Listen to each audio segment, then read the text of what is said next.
Hi guys, and welcome back to the channel. So in this video I'm going to be doing a countdown of my top 20 all-time favourite TV shows. Now admittedly, straight off the bat, I have to say I am not a big TV guy. It's not one of my favourite forms of medium when it comes to the arts or anything like that. I know there's a lot of people out there who have seen a lot of different types of TV shows. I find it to be quite a daunting task to devote most of my time to a TV show, particularly one that has long episodes, a huge amount of seasons. It's just, I find it too big of a task sometimes with TV shows. But there are a good selection that I do enjoy, that I do like, that I do revisit from time to time. And the ones on this list are my top 20 personal favourite ones. So please don't be annoyed if you watch this list and you find out that your favourite TV show didn't make the list, or I haven't seen that show, or I don't like that show, or whatever. It's just these are my top 20 personal favourite ones. These aren't the shows that I think are the greatest of all time. It's not a definitive, these are the greatest TV shows of all time list. These are just my personal favourite ones that I enjoy, and I have an absolute great time with them. So that being said, gonna get straight into the list. So number 20 for me is a TV show that is the most recent TV show that I've watched. It is an animated show, and it is Samurai Jack. Excuse me. What do you expect me to do? Just stand aside. And risk falling over the side for a perfect stranger? Away and bile your head! So yeah, this is one that was very much brought to my attention back in the early 2000s on Toonami. It was on there all the time, but I never really sort of gave the show a chance back when I was younger. It wasn't until I acquired the Blu-ray set that I really got into this show. And it's just been a phenomenal treat and a bit of a breath of fresh air. And I'm kicking myself now for not taking up the opportunity to enjoy this show back in the day when it was originally aired. But it's a very simple premise. It follows obviously the title character Samurai Jack, who's been transported back in time by this evil entity called Aku, voiced by Mako. And yeah, it's just about Jack trying to find his way back to his normal timeline and defeat Aku. But what makes the show special, in my opinion, is each episode sort of sees Jack in a different scenario, in a different situation with different characters, and they're very colourful characters, they're very playful characters, and I just have a blast with the show. I just think it's a lot of fun. But yeah, that is my number 20 pick, Samurai Jack. So number 19 for me, we have Eastbound and Down. Y'all named your daughter after fucking Titanic? It's Cassie's favorite movie. Oh, wow. You gotta be shitting me. What's his name? Fucking Shrek? This show is absolutely hilarious. It just tickles me in all the right ways. The show, I absolutely love it. Danny McBride is in the lead role as Kenny Powers, who is this sort of baseball player who's coming towards the end of his professional career, and he's had failed relationships in his past, both romantically and sort of with friendships as well. But what makes the show for me is Danny McBride. He was really sort of brought to my attention in movies like, well, specifically Pineapple Express. I absolutely loved him in that film. And I found out that he was sort of doing, he was doing this TV show. He was the main star. And I really got into this. I took to it like a duck to water. I really enjoyed it. It just provided me with so many belly laughs. I just have a great time with this. And as the seasons go on, they don't repeat themselves, but they do things differently, but still have that same vibe. And I just enjoy it. It's just a good laugh, this show. Really enjoy it for those reasons. But yeah, that's my number 19 pick, Eastbound and Down. So coming in at number 18 for me, we have My Name is Earl. If I want a better life, I need to be a better person. What's this? I made a list of everything bad I've ever done. Yeah, I, again, kind of similar to Eastbound and Down, I just find this show really, really good. I really, really enjoy the premise to it. Follows the lead character, Earl, played by Jason Lee, who pretty much at the start of the show wins the lottery. He has a winning lottery ticket, but he ends up losing it. And because he decides, you know, I haven't treated people right in my life so far, I'm going to make a list of everyone who I've wronged and try and sort of make amends with everything and everyone, because he sort of has this newfound belief in karma. And I just love this show again. It has so many great characters in it that I just absolutely adore. It really does make me laugh. The only thing disappointing with the show for me is its ending. It only lasted 4 seasons, and I would love to have seen a 5th or maybe a 6th. But it just ended on such a note that left me baffled that I don't really rewatch it all that much, and I would really, really love to. The first 3 seasons absolutely worked for me, even the third one where it pretty much takes place in a prison.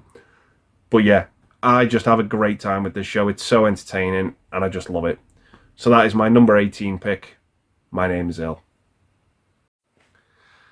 So coming in at number 17 for me, we have That 70s Show. Donna, look, you have to believe me. I have no idea whose panties those are. Donna! Those panties are mine.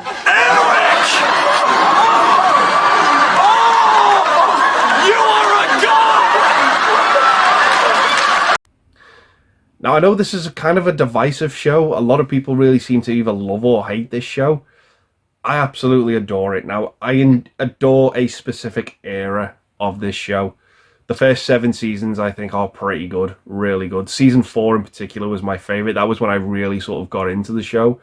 I remember watching that season on loop over a Christmas period when I was younger. So I have massive nostalgia for that season. I just love it. Season 8 is absolute garbage. Avoid it if you can. 2 of the lead actors completely left the show then, and it really, really struggles. One of them, the main actor, left the show, and yet everyone still sort of hanged out in his basement. It made no sense, and they brought in an actor to replace him, and it just didn't work, in my opinion anyway. The low point for the show. But I just really, really enjoy that sort of middle bit. I think the first season's a bit ropey. It's finding its footing, definitely. Obviously, one of the actors now in this show is famously has gone to prison, and rightly so for his crimes. Won't get into that too much, but talking about the show itself, I just love it. I think the characters really, really work well. It's fun. It's delightful. It's an easy watch. It's just not taxing on the brain at all to watch this show, but yet it's still entertaining. It's still funny. It still makes me laugh.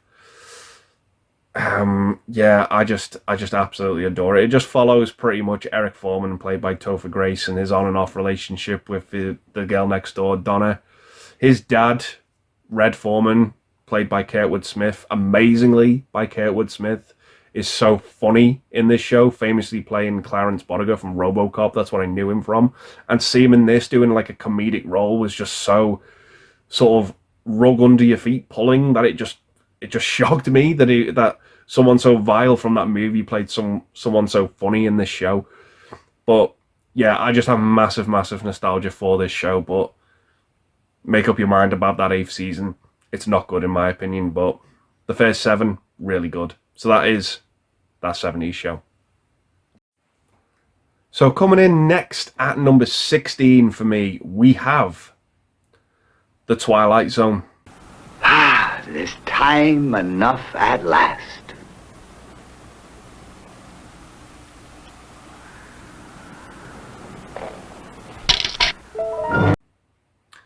So again, this was a show that I knew existed growing up. Like I knew of it.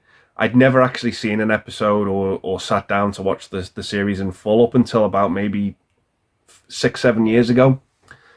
And I just had a great time with it. I just thought the writing in this show on point was really good. There's a lot of episodes to this show, and pretty much the premise is it's just a giant anthology of these stories that are designed to get you thinking, and most of them, the majority of them, have really good twists at the end of them. But not everyone does. Not everyone needs to have a twist at the end of it. But there are some highlights in this show that are just absolutely amazing, that completely caught you off guard. Eye of the Beholder is just a great episode with a great twist. It's just phenomenal. It's one of the show's gems, in my opinion. It just was a platform as well for a lot of actors at the time who were just sort of, you know, finding their footing, coming to the kickstart of their careers. It was just a really, really good platform for that as well. Some familiar faces along the way as well. To Serve Man, another great episode. There's just too many to count that are just really, really solid. Series 4 was a bit different. There weren't as many episodes in that series, but they were longer. And yeah, really good creepy episodes as well along the way in this as well. Some really good nightmare fuel, but it's a good sort of horror gateway, I'll say, show if you want to get into that type of thing, which I just really enjoy. So that is The Twilight Zone. So coming up next at number 15, we have Batman. Surprise, surprise! What is black and white and red all over? Yeah, so this is the 60s version of the show, and this is not going to be the only interpretation of Batman to feature on this list. But this is the live-action version. This is the Adam West series. I adored the show growing up. I watched the syndicated episodes where it had its rerun and popularity gaining again back in the early 90s. So I would tape these off the TV as well when my parents would tape them. And I just watched them on loop and have just a great time with them. But it always annoyed me whenever it would come to a point where a lot of the story arcs for this show were told in 2 episodes, and famously the first episode would end in a massive cliffhanger.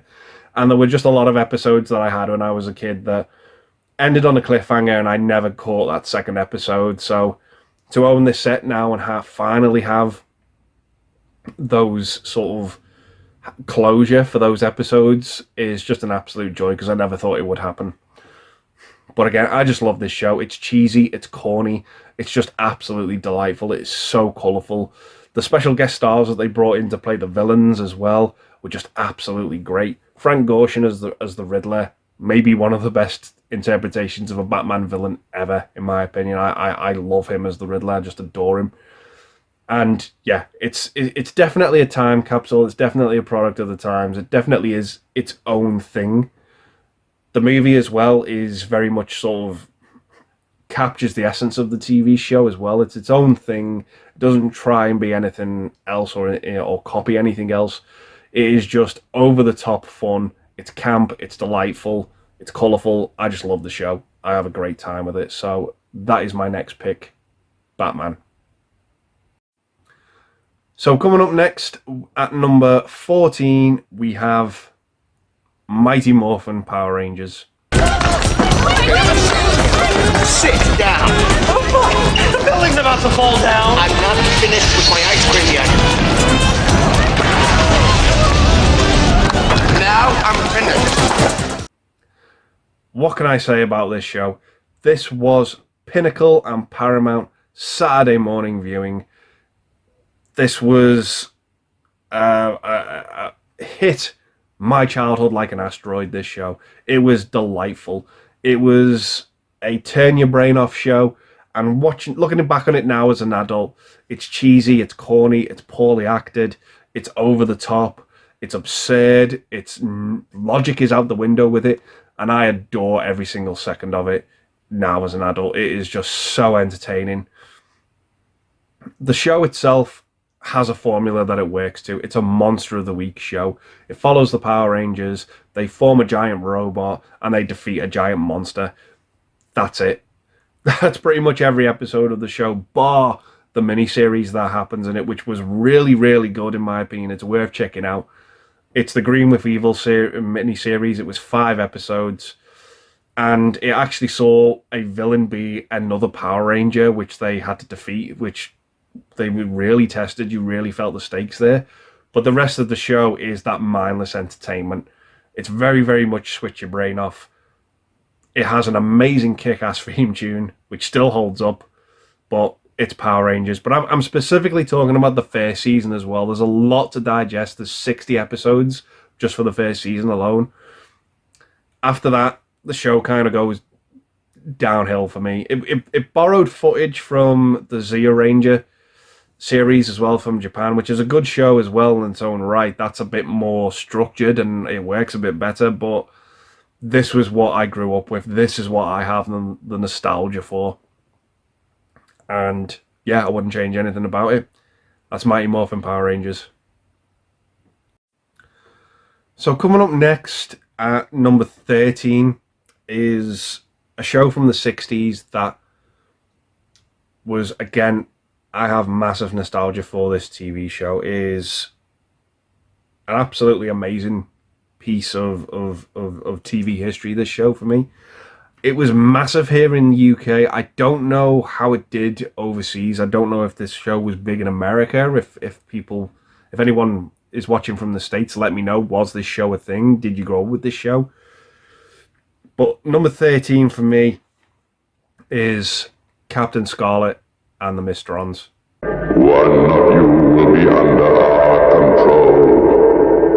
You will be instrumental in avenging the Mysterons. So yeah, this is, again, one of these TV shows that was produced by Jerry Anderson. It's Jerry Anderson's finest work, in my opinion, followed closely by Thunderbirds. But this was very much a show that sort of, well, definitely used puppets sort of like as the main characters, and it was kind of like the Jerry Anderson thing to do then. And I love this show. I think it's absolutely amazing. It follows like a series of agents for this organization called Spectrum. And at the start of the show, there's an absolutely massive misunderstanding that kicks off between these aliens that live on Mars called the Mysterons, who pretty much become the villains of the show, but it's because of something that man does. And it just goes off from there. The voice of the Mysterons is just absolute nightmare fuel. It's terrifying. It was great to see at the start of the show as well that it was another agent of Spectrum, Captain Black. All the agents sort of are sort of named after colours, but like not generic colours. You have like Captain Magenta, Captain Ochre, Lieutenant Green, Colonel White, and obviously the two main ones that we follow are Captain Scarlet and Captain Blue, with Captain Black becoming a Mysteron agent. It's a really, really good show. I really enjoy it. It's one that I really enjoyed as a kid, but I just liked it as a kid because of the music, the Mysteron voices, the colourful characters, the colourful costumes. But it works even better as an adult. It really, really does hold up. It's a cracking show. If you love these sort of sci-fi British TV shows, this is one definitely worth checking out. So that's Captain Scarlet and the Mysterons. So coming in at number 12 for me, we have Futurama. Bender, how could you flush Nibbler down the toilet? Well, step one, I had to lift the seat. That was the first little annoyance. Am I right, men? Yeah, this was not direct spin-off, but there was the next project that Matt Groening was doing after The Simpsons. And for me, as fantastic as The Simpsons is, and I think an era of that show was absolutely spot on, perfect, this was the next project, and I was really hooked and interested to see it, and it really did deliver. It absolutely sort of picked up the humour where The Simpsons left off, I think, with The Simpsons, in my opinion, and it did stop being as funny as it was. This sort of picked up the mantle, and the torch was passed on with its comedy, and it really sort of worked for me. It sees Fry, who was a pizza delivery boy, accidentally sort of get frozen for 1,000 years at the turn of the millennium, the year 2000. And yeah, like I said, he gets defrosted 1,000 years later, the year 3000. And it's about his on and off relationship with Layla as well. His friend Robot, played by Bender. And they end up sort of becoming this delivery team. And I just love it. I absolutely adore it. Bender might be my favourite character. Him and Professor Farnsworth, I just think are absolutely hysterical in this show. They just crack me up so much. I just love it. I think it's fantastic. So it was great to see it get a revival as well a few years ago, because the series kind of ended and there was just such an outcry to bring it back, and they did. I think it kind of ended because Fox at the time just wanted more Simpsons. They just wanted more and more of their biggest IP to be churned out. But this show is definitely one to check out if you've not seen it and you enjoy those sci-fi types of things, because I really get a kick out of this one. So that is my next pick, Futurama. So coming in at number 11 for me, just missing out on the top 10 spot, is Blackadder. Yes, the very same. Soy la infanta! Well, absolutely. Right.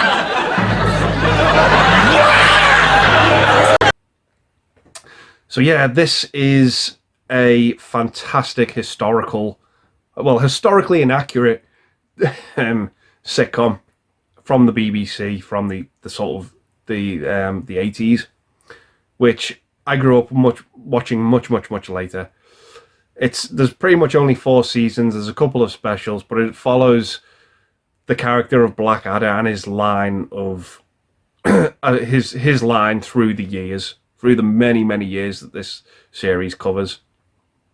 And my favorite series of this might surprise some people, because I know it's not regarded as the best, but my favorite series is the first.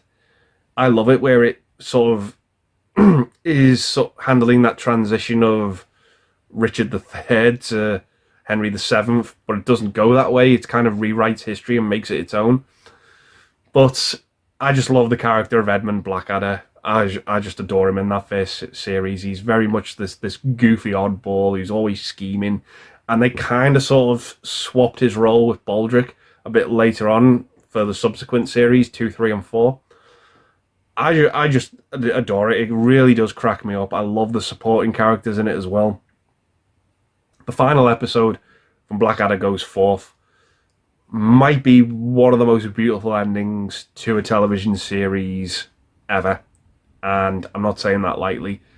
It was just a wonderful send-off. A lot of people really enjoy Blackadder Goes Forth. A lot of people enjoy every series for their own different reason, but for me, there's something about that first series that I always gravitate to, and I just really like it. But yeah, give this one a go if you've not seen it and just see what you think. But for me, I really enjoy it. So just missing out on the top 10, we have Blackadder. So cracking into the top 10 now, and coming in at 10th place for me, we have Malcolm in the Middle. A, B, C, D. It's E, dear. A, B, C, D, E, E. I know. A, B, C, D. Yeah, this again was a show that was sort of broadcast after school, BBC Two, after The Simpsons here in the UK, in sort of the late 90s, early 2000s. And I just adored the concept of the show. I really enjoyed it. Like the title says, Malcolm in the Middle. It's very much him. He's the middle child of this absolutely crazy family, crazy characters. The parents are great. The brothers in it are great. It's just him and just coping with day-to-day life, and it's just so entertaining. All the different concepts, all the different scenarios work so well for this show. I've only watched it in its entirety twice, but for me it just worked. It just absolutely worked. I absolutely loved it. It still holds up. It's a very underrated sitcom in my opinion. I absolutely love the theme tune as well. It just really is that good. I can't really say much more about it. It's just, you get up to so many different things with so many different characters in so many different episodes, and it just works. It's delightful. I'm delighted to see it's getting a revival as well. Most of the cast is still with us, and yeah, it's just a really good time. This show, I have massive nostalgia for it as well. So yeah, that is Malcolm in the Middle. So coming in at number 9 for me, we have The In-Betweeners. Great, I'll see you later then. That one has fucked everyone. I've slung one up her a few times myself. Yeah, this was a show that was lightning in a bottle for me. This came at exactly the right time. It sort of follows these 4 lads at this school here in the UK, and they don't really fit into any of the sort of crowds. They do at the same time as well, they just don't either. It's very, very strange. Hence the title, The In-Betweeners. But what works so well for this show for me is its writing. Its writing is absolutely hysterical. This is some of the most funny, quick-witted, stomach-churning dialogue that you'll ever listen to. It is cringy in all the right ways. It is just designed to make you uncomfortable and make you laugh all at the same time. It's some of the most offensive dialogue as well. It is just delightful. It came, like I said, at the right time. This was set at a school towards the end of your sort of your school years, where you're sitting down and doing your exams. It was just set at the right time for me. It was really, really pinnacle in that, and I really, really relate to this show. It's so daft. It's so funny.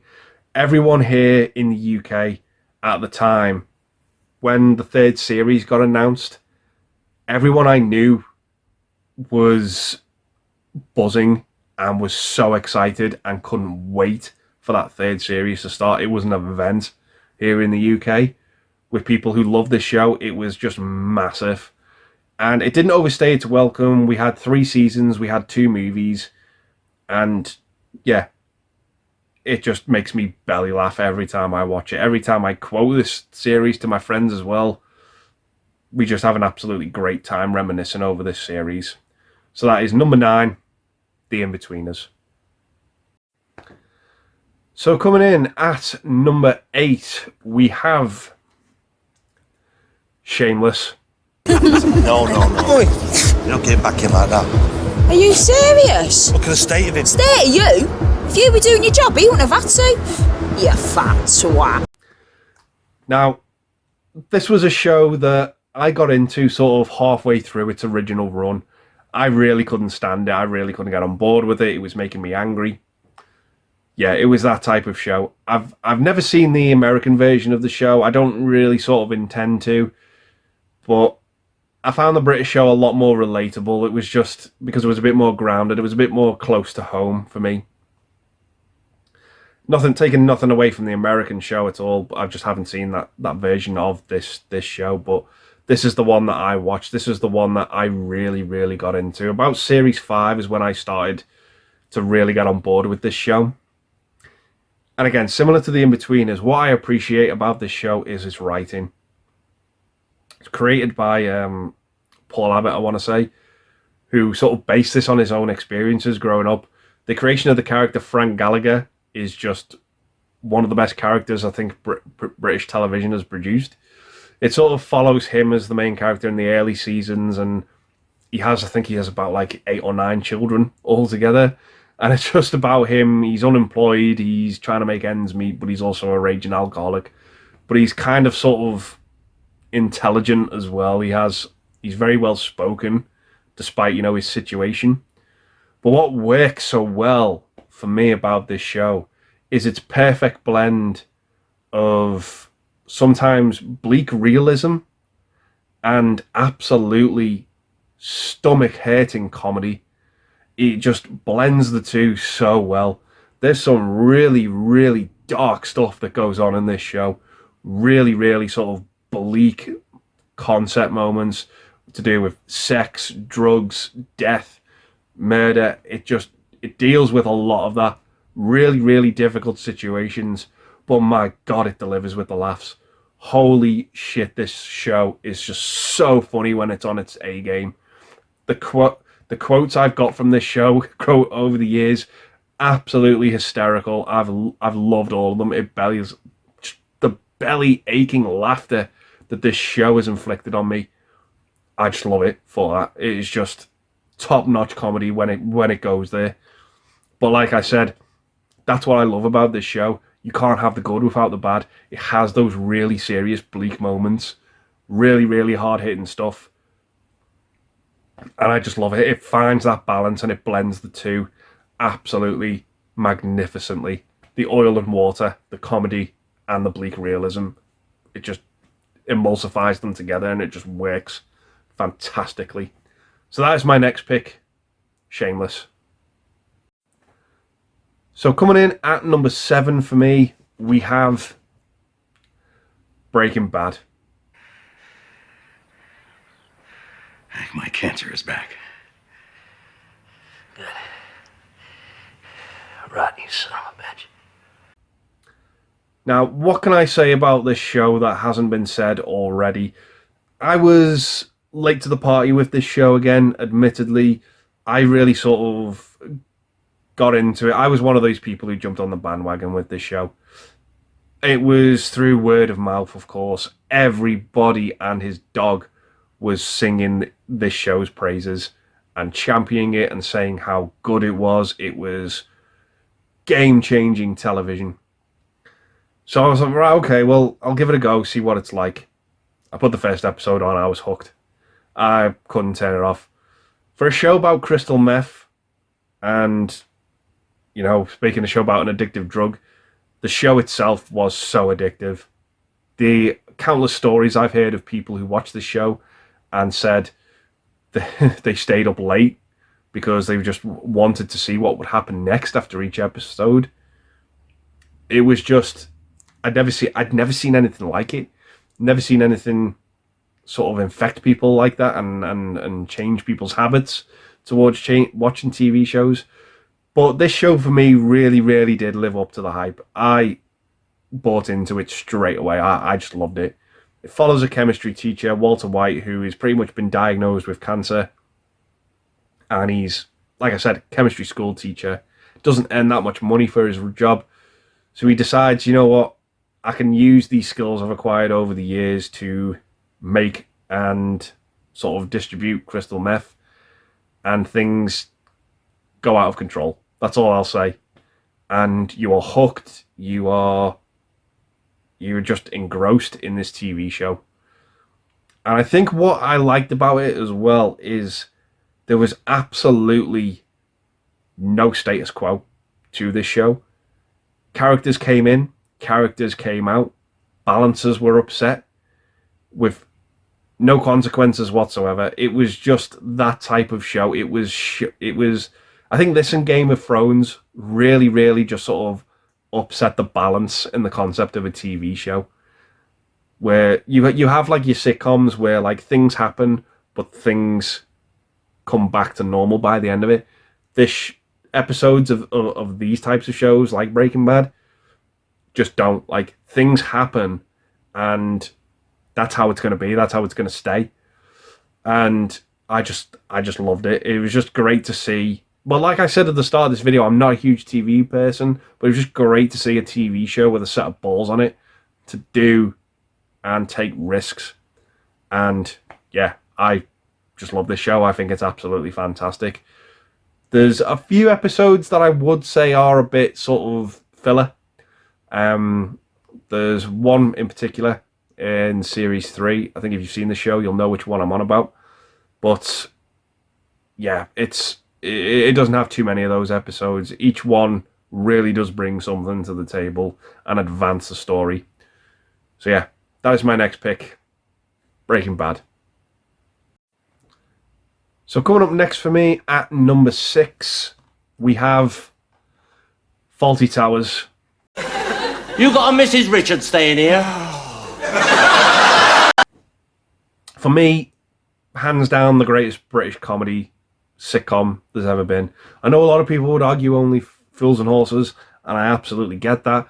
I just didn't really grow up with Only Fools and Horses. I grew up with Fawlty Towers. Not taking anything away from that show. I know that's a lot of people's favourite, and I can't argue with that at all. But for me, I just have that connection with Fawlty Towers. I love it. It was John Cleese's breakaway project when he sort of left Monty Python, and he did this 2-series run, 12 episodes of Basil Fawlty and his misadventures trying to run a hotel. And I just love everything about it. There's obviously some stuff in here that is dated. It doesn't hold up as well, but I still wouldn't change it. It was part of the zeitgeist at the time. I just adore it. I just love everything about this show. It doesn't overstay its welcome. The episodes have a decent sort of, pleasant runtime to them, about half an hour. And there's not many of them. And yeah, it just really, really works for me, this series. It just, the John Cleese humour has just never been more present and more prevalent and more effective than it has in this show. I just absolutely adore it. It's just a comedy classic and a BBC staple. So yeah, that is Fawlty Towers. So coming in at number 5 for me, we have Miami Vice.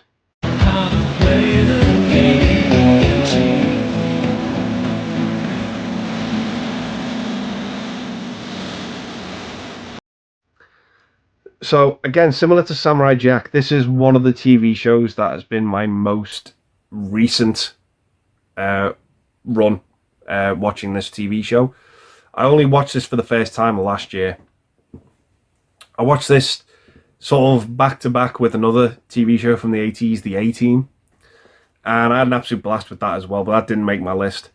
But I have to go with Miami Vice, because although The A-Team was... You shouldn't really compare them, but The A-Team, it was formulaic. That show played to its strengths. It knew what it was doing. It was very formulaic. It was a small group of people are in peril. They're getting bullied by a much larger entity. They bring the A-Team, sort of help sort things out. They build something at the end, sort of defeat the villains. And it was formulaic. It was repetitive. Miami Vice, for me, it didn't do that. It was much more gritty. It was much more realistic with its storytelling, and I just absolutely love it. But what works so well for me about this TV show, which was such a surprise, is its aesthetics. The way this show looks, the music used in it, the actors in it at the time, everything works so well. I just absolutely adored every single minute of watching this, and I'd never seen it before. I'd seen things where the show had popped up and it had been referenced to in things like Friends and The Wedding Singer, but I never really sort of knew what the show was. I didn't even really know, and I'm ashamed to say this, I didn't really know who Don Johnson was back in the day. In the early 90s when this show was being referenced, I didn't know anything about it. The only thing I really knew about it was the Jan Hammer Crockett's theme. I absolutely love that bit of music. It's one of my favourite instrumental pieces to listen to. I just adore it. And like I said, the music in this show is on point. I love everything about the 80s, even though I wasn't even alive for that decade. This show was just such a trip, and it was delightful. I loved every minute of it. Like I said, it was just the aesthetics, the cars, the fashion, the music. It dripped and illuminated the 80s so much. I just loved it. I loved it. Watching this in the 2020s, as someone who loves that era, yeah, it was just such a treat. It was so delightful. And just the guest actors that they have to pop up in this show. The cameos in it. There was an episode with Phil Collins. There was an episode where John and Andy Taylor from Duran Duran popped up. Again, it was that platform as well for up and coming actors. I think Bruce Willis was in it. Helena Bonham Carter, Ben Stiller. It was just great to see. I love this. If you love your crime dramas, check out Miami Vice, because I think you're doing a disservice to yourself. And if you love the 80s, check this show out. It was just phenomenal. The first episode, the pilot, that felt like a movie. It was just awesome. I just loved it. But yeah, if 80s is your thing, do yourself a favour and check this bad boy out. Miami Vice. So coming up next for me, just missing out on the podium places, coming in at 4th place, we have Friends. Oh, sorry, did I get you? No, you didn't get me. It's an electric drill. You get me, you kill me. So yeah, this show was massive, and I mean massive, when it was on in its original run, from 94 to 2004. it was everywhere. You couldn't really escape it. I remember this being broadcast on Channel 4 on a Friday night, and everyone was talking about it on the following Monday at school or at work or whatever it was. Everyone loved it. Even when I was a kid, when this came out, the adults were talking about it non-stop as well. It was just everywhere. You couldn't really escape it. And I wasn't a fan of it. I sort of didn't really get on that Friends bandwagon. I didn't really like the show. I just kind of avoided it. And I only really sort of got into it when it finished, when it ended, because that's how I like to go into TV shows. When it's a done and finished thing, I know what I'm in for. I can weigh it up, I can assess it. And the first show that I really did that with was Friends. And yeah, this is one of the most comforting TV shows to watch, in my opinion. It is just so easy, so digestible. Just sit down, put it on, and just have a really, really good time with this show. It is just delightful. So easy on the eyes and ears. Yeah, it was just so easy to digest. Really, really love it. I love the cast of characters in it as well. I've come to love them over the years. We sadly lost Matthew Perry not too long ago. But we had that reunion, and despite James Corden being in it, I think it was a really, really good final thing to do for this show, and it was a good send-off. And I don't want to see anything else done extra now outside of that, because we have lost Matthew Perry.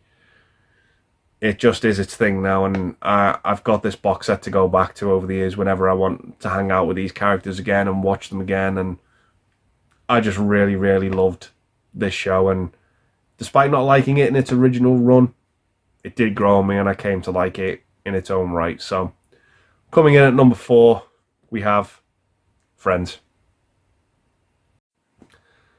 So coming in at number 3 for me, taking the bronze medal, we have South Park.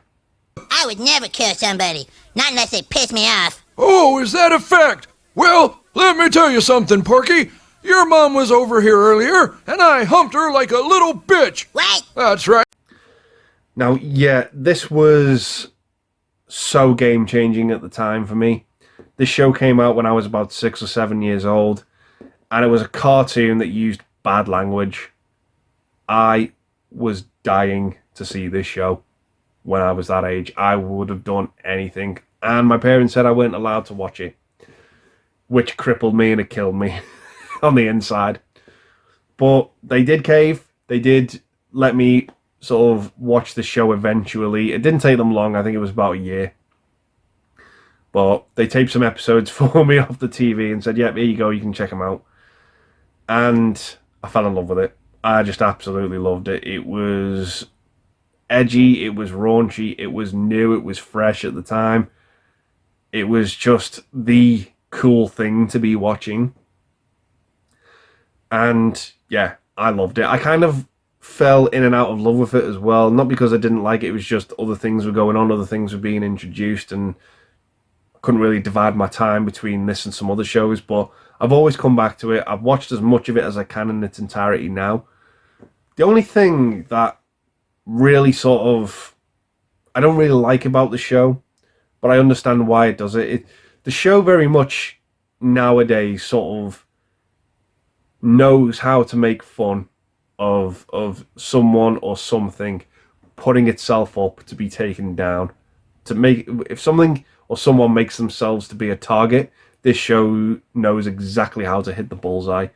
Nobody is safe from this show, from its ridicule. Nobody is nobody is safe. It just knows how to put a mirror up and say, this is you, this is how you behave, this is how you act, and it completely exposes you and knows exactly how to make fun of you in the right ways. And like I said, nobody is safe from this show's clutches when it comes to that type of thing. And I really admire it for that. The only thing is about this show that is in a negative aspect for me is when the episodes come out, the issues that they address and tackle are so current and so of the time that the episode is produced, they're immediately dated. immediately. It touches on stuff now in the show's production anyway, that if you watched it in the future, you would have to cast your mind back to when a certain scenario, a certain someone did something, a certain thing happened. You would have to cast your mind back weeks, months, even years to when it happened, when you binge watch this show. It just deals with so many current things that are just too current at the time. But I get it, people like that. I like it myself. I get it. I really do get it, but it just kind of dates the show, I think, for when you think about it with the foresight. But other than that, I love the show. I love what it addresses. I love what it does. I love the animation. Some of the early stuff is really distressing to watch. But yeah, it definitely got its budget along the way and definitely improved in certain areas. But yeah, I just love this show, and that's why it comes in at number 3. So that is South Park. So coming in at number 2 for me, missing out on the top spot, taking the silver medal, we have The Simpsons. I don't like being outdoors, Smithers. For one thing, there are too many fat children.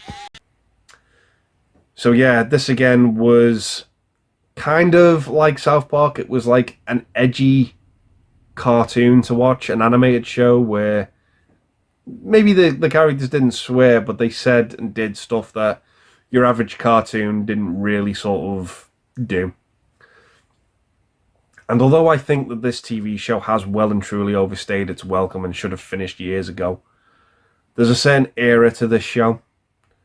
The first maybe 10 seasons of the show, I think are some of the best that television has ever had to offer. It was a pinnacle TV show for me as well growing up. It was one of these shows that was always on after school. You come home from school, 6 o'clock, The Simpsons would be on. It would either be followed by something like Malcolm in the Middle, Fresh Prince of Bel Air, Robot Wars. It was always there, this show. It always delivered. And that classic era, that 90s era of Simpsons for me, is where the show really, really shines. I haven't really stuck with the show prior maybe to sort of season 18, 19. But I've heard it's pretty good now, though. I've heard it's sort of found its footing again over the past couple of years. But that era, those first 9-10 seasons for me, were comedy gold. So well written. What I loved about this show as well is, anyone who knows me, you can tell by my background, I am a movie fan. I love movies. This show knew how to reference movies, how to integrate them into the episode's plot line. It just knew how to do it so well, and I absolutely adored it for it. There'd be so many little nods. This introduced me to so many movies as well that I would find out about later, and I would watch and I'd go, oh, I remember The Simpsons referencing that. The impact that this show had was just monumental, and I absolutely love everything about it, that era in particular. So coming in at number 2 for me, we have The Simpsons. So that brings us to my number 1 pick, and this TV show is, without a doubt, hands down, my favourite television series of all time. I adore this show. It is my most rewatched show. It is a comfort show. Anyone who knows me knows what it is already. So, yeah, my number 1 favourite TV show of all time is Batman the Animated Series.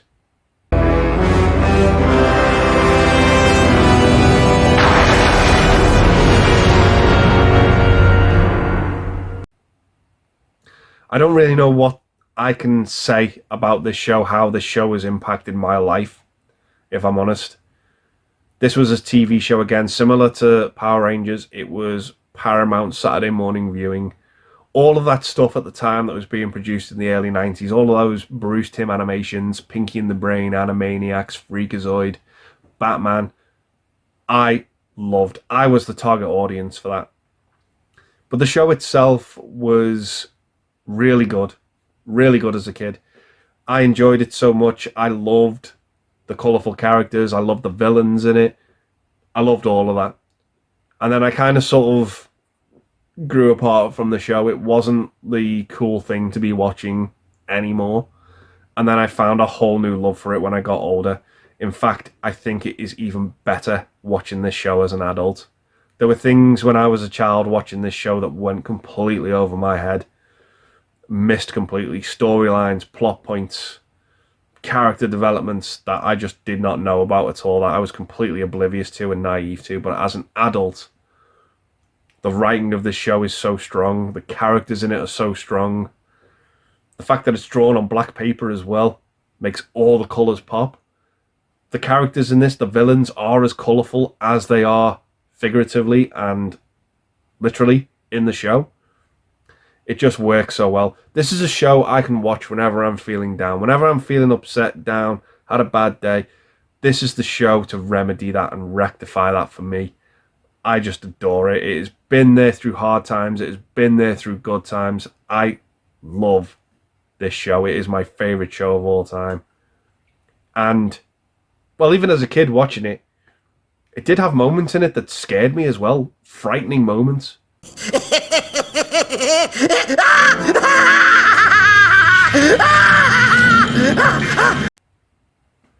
It went there. It went to some really, really dark places. And I just love it. I wouldn't change anything about it. There are some really, really good standout episodes for me. Almost Got Him, where all the villains are sort of gathered round a table playing poker, telling stories of how they almost got Batman, how they almost defeated him, is just a standout. My favourite episode of all time is Heart of Ice. Paul Dini writing that episode completely reinvented the character of Mr. Freeze and gave him a brand new storyline and backstory, which works so well. It just, I don't know what I'd do without this show, to be honest. It's that meaningful to me. I love it. I adore it. It's my favourite TV show of all time. I love it. It's Batman the Animated Series. So yeah, guys, those are my top 20 favourite TV shows of all time. Like I said, not a huge TV person, but for me, these are the shows that I really, really enjoy, that have had an impact on me, and have had something left an impression for me to go back and watch them again and just enjoy them. But yeah, let me know some of your favourite TV shows of all time as well down in the comments below. I'll be sure to read and reply. But yeah, just going to leave the video there, guys, and say thanks very much for watching. Stay safe, and I'll see you in the next one. Bye for now.